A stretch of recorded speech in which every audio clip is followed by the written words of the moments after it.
toutes et à tous. Bienvenue sur ce webinaire nouveauté Microsoft Dynamics 365 Business Central et Customer Engagement. Donc nous allons vous proposer ce webinaire sur 30 minutes. Vous aurez toute l'opportunité de répondre ou de poser vos questions en tous les cas pendant le webinaire via la partie questions-réponses. Donc, c'est bien via ce module. Donc, posez vos questions, nous y répondrons à la fin de ce webinaire. Sachez qu'il est enregistré, donc vos caméras ainsi que vos micros sont en version off. Donc, par contre, bien, n'hésitez pas à poser vos questions. Donc, je vous propose tout de suite de passer à la présentation des intervenants. Et donc, c'est Aurélie qui va se présenter en premier, puis Bruno, et enfin Hugo. Voilà. À tout à l'heure pour les questions, pour les réponses. Donc, bienvenue au webinaire. Je vais commencer la présentation. Je passerai ensuite la parole à mon collègue Bruno, puis à Hugo pour terminer. Et je vais commencer tout de suite avec l'agenda. Donc aujourd'hui, sur les nouveautés de cette nouvelle version, on va parler dans un premier temps un petit pack groupé production, qualité, supply chain. Il y a quelques nouveautés. Une partie durabilité. On aura rapidement quelques éléments sur Copilot, quelques fonctionnalités diverses, une partie e-commerce pour ceux qui l'utilisent. Ensuite, je passerai la parole à mon collègue Bruno pour la finance. Hugo continuera avec la partie CRM et Power Platform. Donc, production, qualité, supply chain. On a quelques nouveautés ici, pas énormément, mais un petit peu, des choses intéressantes. Je vais commencer par la production. Donc, au niveau de la production, sur la fonctionnalité standard des feuilles consommation, on a une fonctionnalité de calcul de consommation qui a été un petit peu améliorée par Microsoft. On va pouvoir, dans les paramètres production, décider du calcul par défaut. Donc, soit basé sur production réelle, soit basé sur production prévue. Donc, à l'utilisation de la feuille consommation sur le bouton standard, le bouton qui existe déjà calculer consommation, on va pouvoir donc avoir une valeur par défaut, éventuellement la changer si on souhaite pour un cas particulier calculer sur l'autre mode de calcul. La sous-traitance. Alors la sous-traitance, ce n'est pas disponible tout de suite. Vous verrez qu'en bas des slides, on a mis la disponibilité. Ici, c'est décembre 2025. Donc c'est quelque chose qu'on n'a pas pu tester, qui est prévu par Microsoft. Donc une amélioration de la partie sous-traitance. Donc la partie sous-traitance, c'est une partie qui est quand même très figée. Ils ont prévu des améliorations sur les flux logistiques. Donc flux logistiques vers les sous-traitants, en provenance des sous-traitants. Voilà, possibilité d'une tarification flexible aussi. Donc c'est quelque chose qu'on attend de voir avec beaucoup d'attention, puisque voilà, la sous-traitance, c'est quand même un module assez complexe qui bénéficierait pas mal de ce type d'amélioration. Donc pareil, hein, la partie facilité d'utilisation, transparence accrue, sans l'avoir testé, on ne peut pas encore dire de quoi il s'agit, mais c'est quelque chose qu'on attend avec impatience.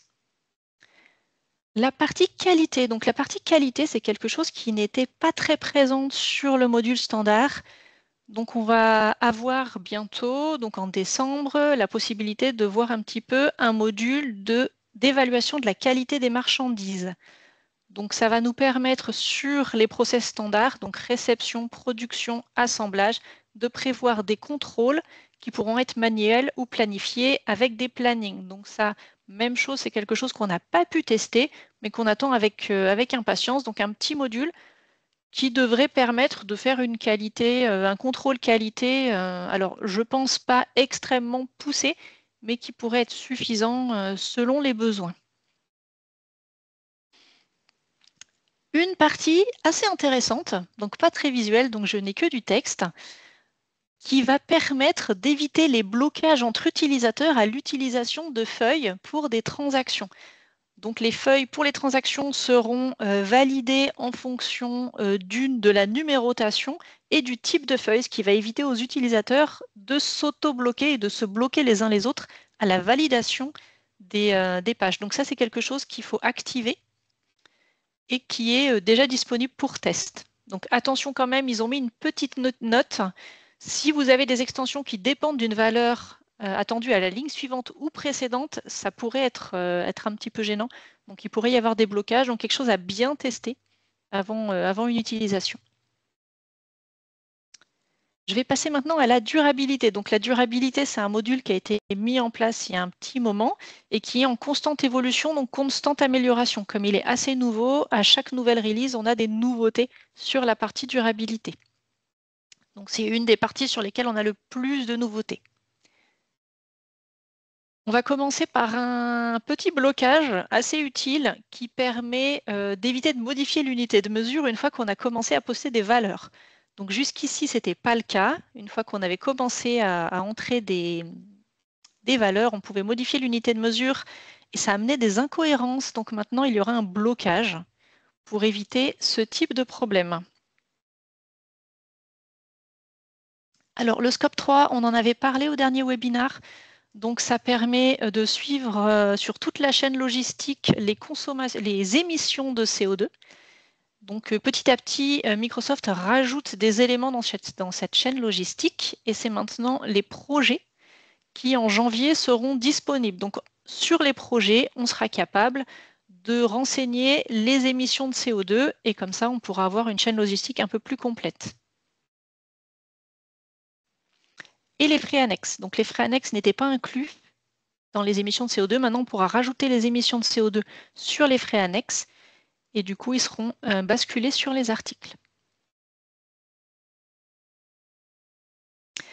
Une partie aussi équivalence CO2. Donc ça, c'est quelque chose qui est aussi nouveau, qui est déjà disponible, donc disponibilité octobre, qui va permettre pour les gaz qui ne sont pas du CO2 de les entrer en équivalence CO2. Donc il y a un paramètre à activer sur la configuration de durabilité. Utiliser tous les gaz comme équivalent CO2, donc CO2E, et il y aura des changements du coup de dénomination dans les écrans. Donc le champ, donc par exemple ici, on explique que le champ CH2 devient le champ CO2E pour CH2. Donc ça va changer la dénomination des champs dans ces cas-là. La consommation d'énergie. Donc on va maintenant aussi pouvoir suivre la consommation d'énergie sur certaines feuilles. Donc notamment les feuilles durabilité et les factures d'achat.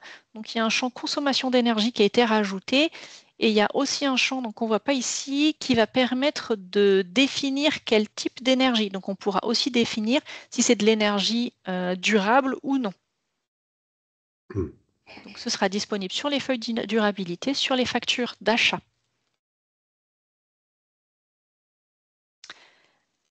Une nouveauté aussi dans les approbations. Donc, de manière standard, Microsoft rajoute en janvier la possibilité de demander des approbations avant la validation des feuilles durabilité.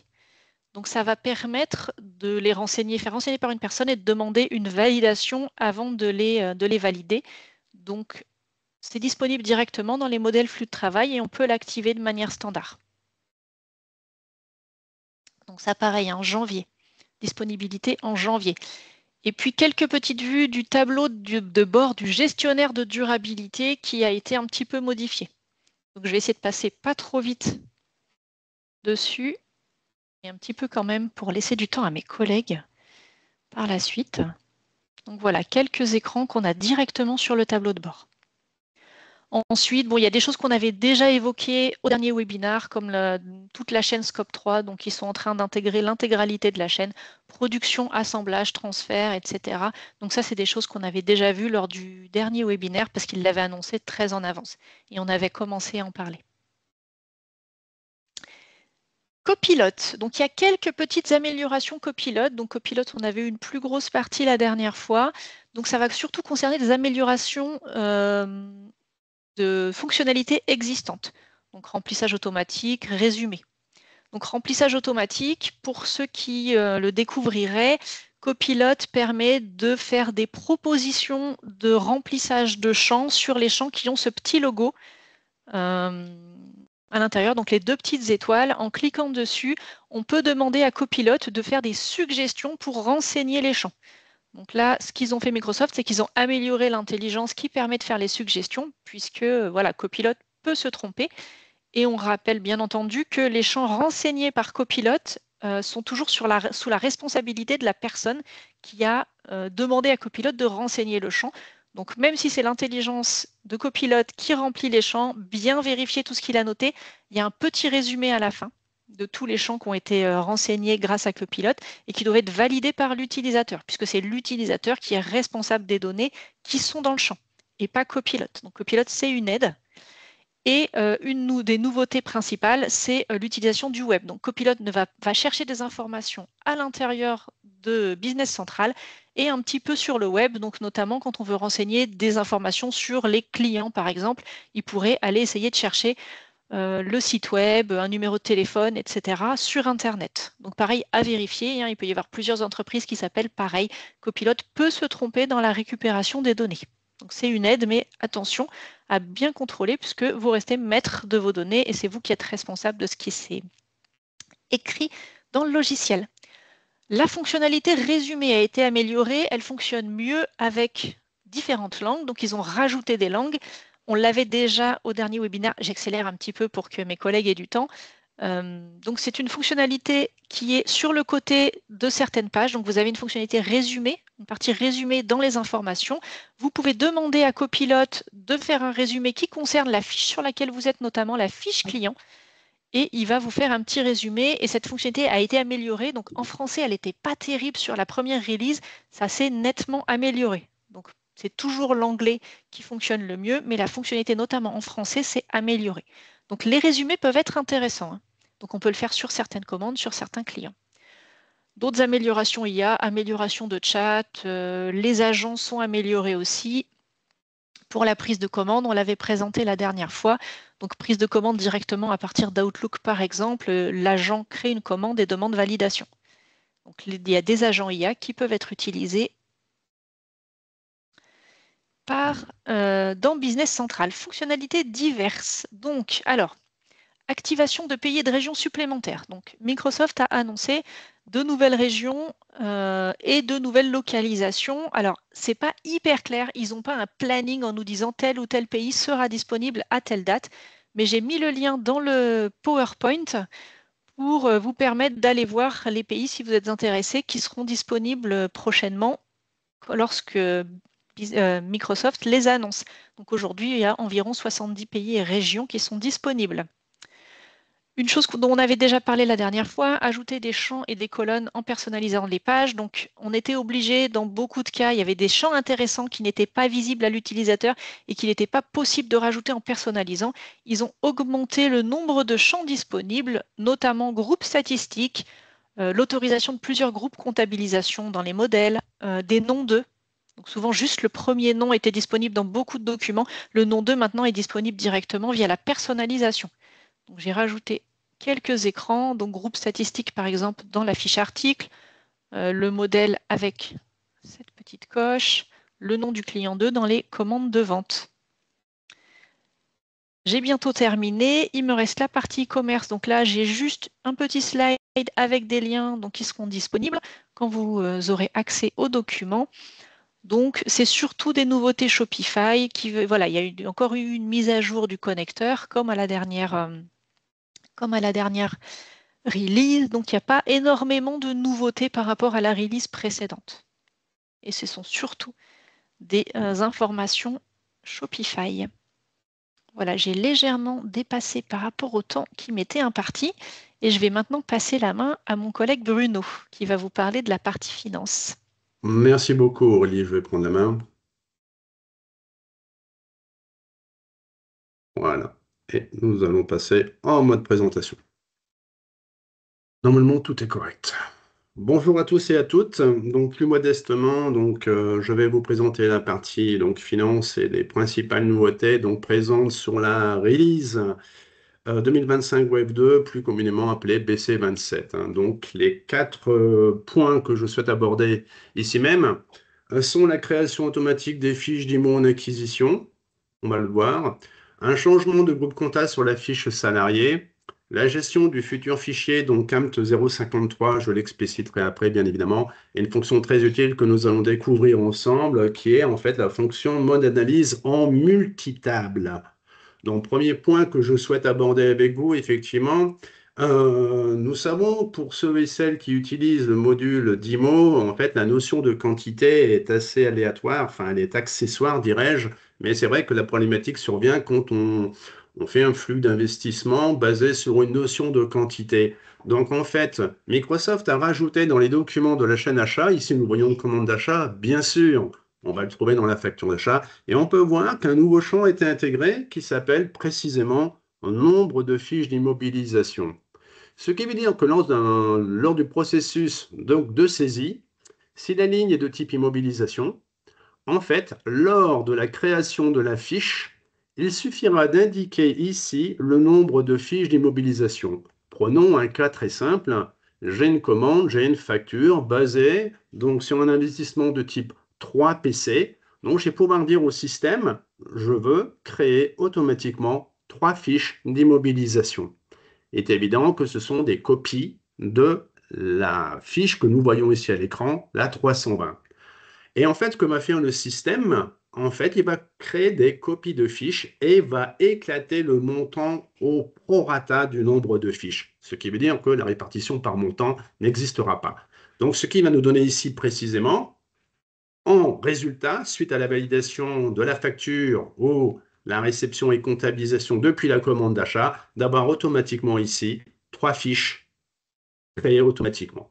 Voilà, nous voyons ici la 320, 430 et 440 avec la machine 25, bien sûr. Ensuite, il faudra retourner sur chaque fiche pour pouvoir les personnaliser. Donc, un prorata. Alors, petite attention qui est portée quand même sur cette fonctionnalité, c'est dans le cas de réception partielle et de facturation partielle. Il faudra être particulièrement vigilant, mais nous reviendrons sur le sujet. Donc voilà, c'était la création automatique de fiches d'IMO. Deuxième point, en fait, pour ceux et celles qui utilisent ce qu'on appelle le multi-collectif dans Business Central, en fait, Microsoft a rajouté la possibilité de pouvoir autoriser le multi-collectif sur la notion de salarié. Et on voit qu'elle est en fait agrémentée de la même façon que sur la partie fournisseur et client qui existe déjà. Donc voilà, dans les paramètres, il suffira d'indiquer que je souhaite autoriser plusieurs groupes de contacts. Puis, dans les groupes de comptabilisation salariés, ainsi que nous le voyons à l'écran, je vais pouvoir créer autant de collectifs, entre guillemets, et pouvoir faire donc, des options par rapport au collectif d'origine. Donc, en résumé, ainsi que vous le voyez à l'écran, cette fonction, elle correspond exactement, fonctionnellement, à la solution qui a été mise en place sur la partie fournisseur et client, appelée multi-collectif. Voilà, bien évidemment, pour en terminer avec cette partie de multi-collectif, ensuite on va gérer aux fiches salariées par fiche salariée. C'est en ce sens où c'est remarquablement bien fait. La porte est ouverte, mais ensuite on va pouvoir faire ce paramétrage salarié par salarié. Ici, nous avons notre Alain Charon que nous connaissons bien évidemment. Voilà. Et lors de l'utilisation donc de cette fiche salariée, eh ben, enfin, on voit effectivement que le champ en bas qui s'appelle groupe de compta. Pour l'instant, il est sur la valeur aux heures, mais je vais pouvoir modifier tout simplement ce collectif. Bien. Alors, en ce qui concerne la partie trésorerie, on sait que normalement, donc pour la version, en tout cas pour la temporalité novembre 2025, il y aurait une modification en fait du fichier CAMT 053. Alors le CAMT 053, effectivement, fait référence aux intégrations de relevés bancaires pour les rapprochements bancaires, hein. Et donc Microsoft a déjà anticipé donc une nouvelle définition d'échange de données, le CAMT 053 version 02, donc va cohabiter avec le CAMT 053 version 008. Donc, en fait, tout simplement parce qu'il y aura des modifications. On sait qu'en Allemagne, par exemple, tout simplement, la partie intégration relevée donc, évolue. Elle passe du 0,2 au 0,8.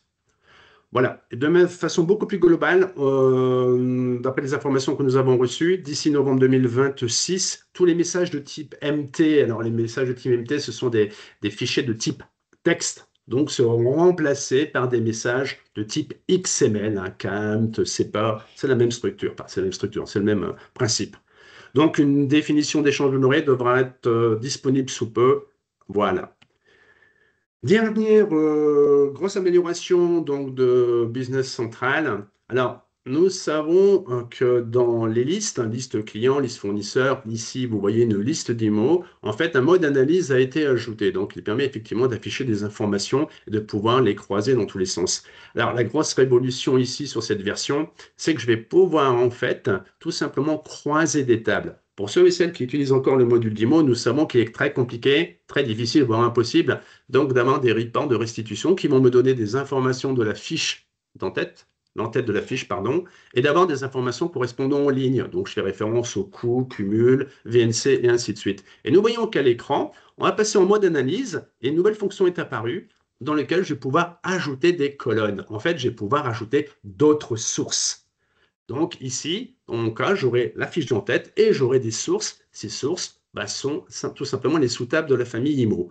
Et ce qui va me permettre d'obtenir très rapidement voyez, ici, c'est très simple. Je rajoute une colonne, je rajoute une table, je vais chercher la IFA Adaptation Book, les informations de la fiche en sous-table, et je vais pouvoir très facilement rajouter le coût d'acquisition, la date d'acquisition, la book value, c'est-à-dire la VNC, et ce qui va me permettre en fait de pouvoir produire un rapport extractible très rapidement à partir des listes dans lesquelles nous avons les informations de la table d'entête et les informations des tables annexes. Donc nous voyons ici en résumé une liste d'immobilisation avec les dates d'acquisition, les coûts d'acquisition, les montants dépréciés cumulés et le fameux champ Book Value VNC. Donc voilà, cette fonctionnalité est très très très pratique en matière de restitution. Donc voici qui clôture un peu la présentation côté finance BC27 et je vais pouvoir laisser la main à mon collègue Hugo.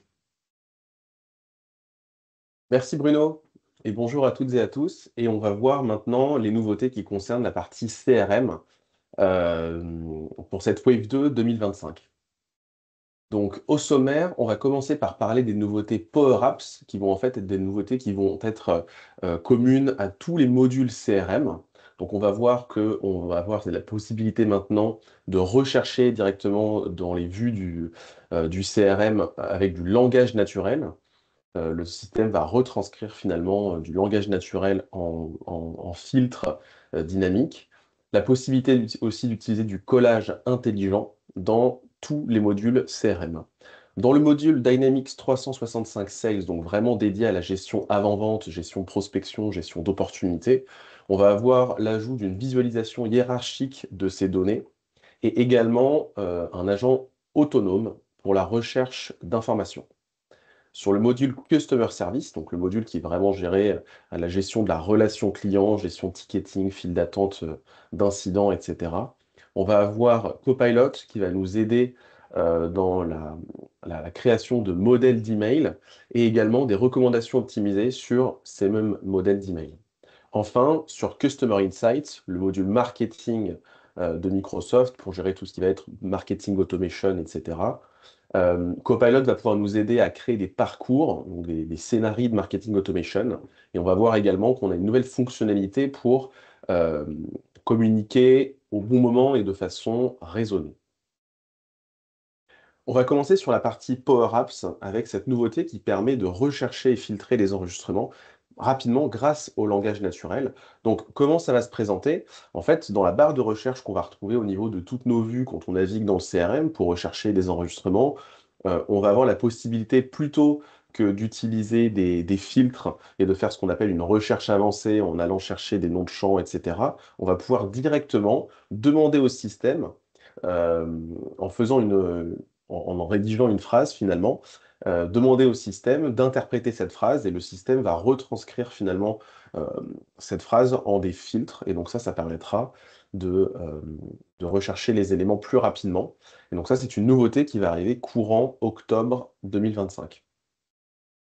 Toujours côté Power Apps, on va avoir une fonctionnalité maintenant qui permet de remplir plus rapidement des formulaires grâce au collage intelligent. Donc c'est également une fonctionnalité en Copilot, hein, en fait, qui va permettre sur la copie d'un bloc de texte, qui va permettre de faire un collage rapide, c'est-à-dire que le système va automatiquement interpréter le texte que l'on a copié et le coller selon son interprétation, dans les différents champs de son formulaire. Alors, comme le disait Aurélie sur les nouveautés Business Central, évidemment, c'est pas forcément sans défaut, donc il faudra vérifier les informations, mais ça peut permettre vraiment de gagner beaucoup de temps sur la création d'enregistrements. Et donc ça, c'est une nouveauté qui arrive courant octobre 2025. Passons maintenant au module Sales.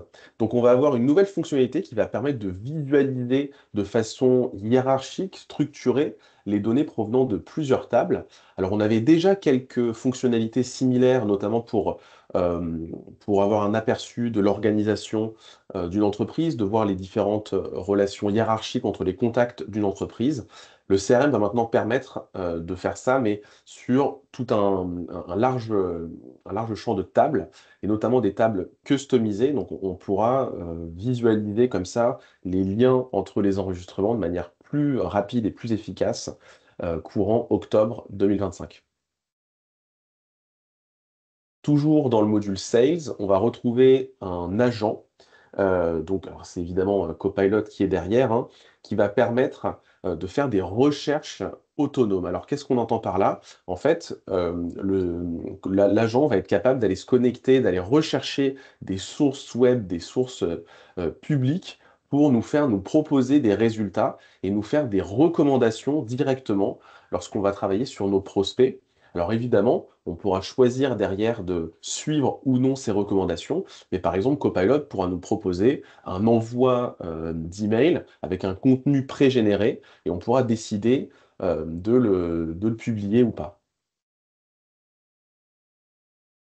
Alors passons maintenant au module Customer Service. Et donc on va avoir maintenant la possibilité d'intégrer des invites, des prompts Copilot dans nos modèles d'email. En fait, on a la possibilité depuis assez longtemps maintenant de créer des modèles d'email pour pouvoir répondre plus rapidement à ses clients dans le cadre de la gestion d'un incident, par exemple d'un ticket. Maintenant, en fait, ce qu'on va avoir la possibilité de faire, c'est que on va pouvoir intégrer directement dans son modèle d'email des prompts Copilot. Donc pour, en fait, finalement, poser une question, utiliser Copilot pour aller chercher de l'information et donc, au final, se retrouver avec un message au contenu encore plus pertinent et contextualisé. Et donc ça, ce sera vraiment assez intéressant dans le cadre du Customer Service pour aller rechercher des informations pertinentes. Et donc ça arrive courant octobre 2025. Et toujours dans le module Customer Service, et toujours grâce à Copilot, on va avoir maintenant des recommandations automatiques de la part de Copilot lorsqu'on va faire une réponse à son client. Ici, Copilot va scanner les modèles d'email disponibles et faire une suggestion automatiquement du modèle qu'il juge le plus pertinent pour répondre à son client. Donc là, l'idée, encore une fois, ici, c'est vraiment de pouvoir apporter des réponses rapidement à ses clients dans le cadre notamment de la gestion d'un ticket d'incident. Évidemment, l'utilisateur reste maître et peut toujours choisir de suivre ou de ne pas suivre les recommandations de Copilot, mais ça peut permettre de gagner quand même du temps sur les réponses faites aux clients. Donc là, ici, on voit sur l'exemple une suggestion de Copilot et on peut bien sûr choisir de l'accepter ou bien sûr de la refuser et même de l'ajuster si nécessaire. Passons maintenant au module Customer Insights et une des principales nouveautés qu'on va retrouver, alors qui était disponible en preview depuis quelques temps, mais là maintenant qui va arriver de façon officielle, on va dire, courant décembre 2025, qui pourra être déployée en production. On va avoir cette fonctionnalité de décrire des parcours clients grâce à Copilot. Dans le module Customer Insights, un parcours client, c'est finalement le nom que donne Microsoft à un scénario de marketing automation.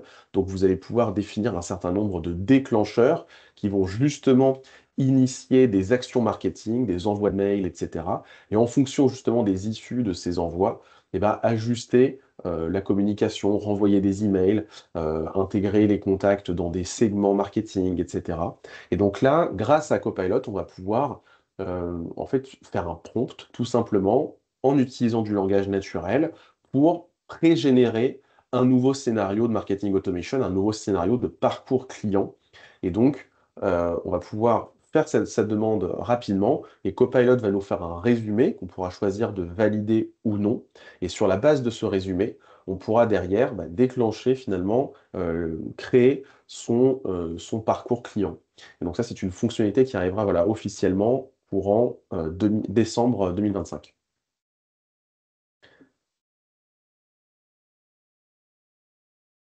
Et enfin, une dernière nouveauté vraiment intéressante sur le module Customer Insights, ça va être la possibilité de définir en fait une date d'expiration sur ces messages marketing.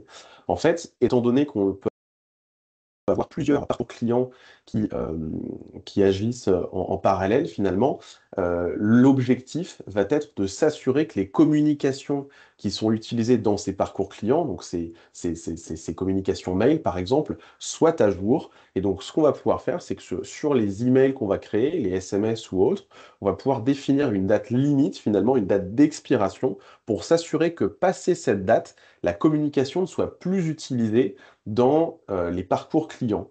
Et donc, évidemment, on aura la possibilité de suivre les éventuelles communications qui auraient été annulées.